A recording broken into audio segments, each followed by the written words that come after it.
ଚୋର ମୁହଁ ଟାଣ ଏକଥା ମୁଁ କାହିଁ କହୁଛି ଭିଡ଼ିଓର ଲାଷ୍ଟରେ ଆପଣମାନେ ଜାଣିପାରିବେ। ଆମେ ଆଜି ବାହାରି ପଡ଼ିଲୁ କପିଳାସ ଜୋରନ୍ଦା ବୁଲିବା ପାଇଁ। ତ ପ୍ରଥମେ ଯାଇ ଆମେ ପହଞ୍ଚିଥିଲୁ ଛତିଆ ମହାପୁରୁଷଙ୍କ ପାଖରେ।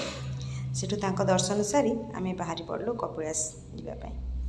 କପିଳାସ ଯିବା ପାଇଁ ତ ମୋର ଛୋଟବେଳୁ ବହୁତ ଇଚ୍ଛା ଥିଲା, କିନ୍ତୁ ଯେତେବେଳେ ଶୁଣେ ଯେ 1352 ପାହାଚ ତ ମୋତେ ଡର ଲାଗେ, ମୁଁ ତ ଯାଇପାରିବି ନ ଯାଇପାରିବି। କିନ୍ତୁ ଯେବେଠୁ ଜାଣିଲି ଯେ ସେଠି ଯିବା ପାଇଁ ଗାଡ଼ିର ସୁବିଧା ଅଛି, ତ ସେବେଠୁ ମୁଁ ବି ଇଚ୍ଛା କରିଥିଲି ମୁଁ ବି ଯିବି। ତ ସେଇ ସୁଯୋଗଟି ମୋତେ 31 ତାରିଖ ଦିନ ମିଳିଥିଲା।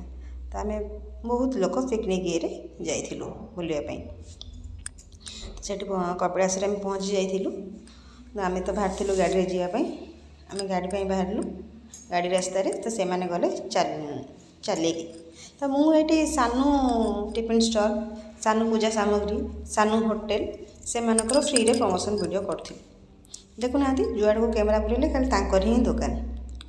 ତାଙ୍କ ଦୋକାନ ପ୍ରମୋସନ୍ ଭିଡ଼ିଓ ସାରି ଆମେ ବାହାରିଲୁ ମନ୍ଦିର ଅଭିମୁଖେ। ଆମେ ଗାଡ଼ିରେ ଯାଇକି ଯେଉଁଠି ପହଞ୍ଚିଛୁ ସେଇଠୁ ଲାଇନ୍ ଲାଗିଛି ପୁରା ମନ୍ଦିର ଯାଏ। ବହୁତ ହୁଏ ଯଦି ଲାଇନ୍ରେ ଆମେ ଛିଡ଼ା ହେଇକି ଯାଇଥାନ୍ତୁ 3 ଘଣ୍ଟାରୁ କମ୍ ଲାଗିନଥାନ୍ତା ଠାକୁର ଦର୍ଶନ କରୁ କରୁ। ତ ମୁଁ ଲାଇନ୍ରେ ନ ଛିଡ଼ା ହେଇ ଆଗକୁ ବାହାରିଲି ମୋ ପୁଅ କେଉଁଠି ଅଛି ଦେଖିବା ପାଇଁ। ମୋ ପୁଅ ତ ଚାଲିକି ଆସିଥିଲା।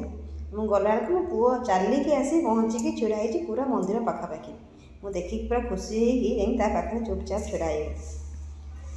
ଭିଡ଼ ଦେଖିକି ତ ପୁରା ଡର ଲାଗୁଥାଏ, ଏତେ ଭିଡ଼ ଥାଏ। ଭାବୁଥାଏ ଠାକୁରଙ୍କୁ ଦର୍ଶନ କରିପାରିବି କି ନାହିଁ। କିନ୍ତୁ ସେଠି ଠାକୁରଙ୍କୁ ଆମେ ଦର୍ଶନ କଲୁ, କିନ୍ତୁ ଟିକେ ପ୍ରୋବ୍ଲେମ୍ ହେଇଗଲା। ସେଠି ଫୋନ୍ ଆଲାଉ ଅଛି ମନ୍ଦିରକୁ, କିନ୍ତୁ ଫଟୋ ଭିଡ଼ିଓ କରିବା ସେଠି ମନା। ସେଟା ତ ଆମେ ଜାଣିନୁ। ମୋ ପୁଅ ତା'ର ଫଟୋ ଭିଡ଼ିଓ କରିଚାଲିଛି।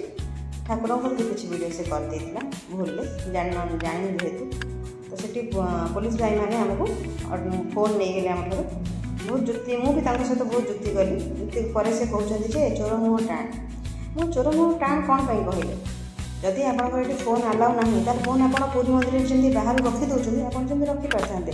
କିନ୍ତୁ ଯଦି ମୁଁ ଜାଣିନି ମୋ ଛୋଟ ପିଲାଟି ସେ ଭିଡ଼ିଓ କରିଛି, ତ ବହୁତ ଯୁକ୍ତି ପରେ ସେ ମୋତେ ଭିଡ଼ିଓ ଡିଲିଟ୍ କରିକି ମୋତେ ଫୋନ୍ଟି ରିଟର୍ଣ୍ଣ କରିଥିଲେ। ତ ଆମେ ଚାଲିକି ଚଲାବାଟରେ ହିଁ ଆସିଥିଲୁ, ରିଟର୍ଣ୍ଣ କରିଥିଲୁ।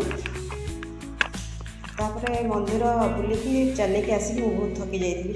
ଆଉ ଜୋରନ୍ଦାରେ ପହଞ୍ଚୁ ତ ବହୁତ ଲେଟ୍ ହେଇଯାଇଥିଲା। ସେଠି କିଛିଟା ଭିଡ଼ିଓ ବସ୍ କରିକି ଆମେ ରେଷ୍ଟ ନେଇଥିଲୁ।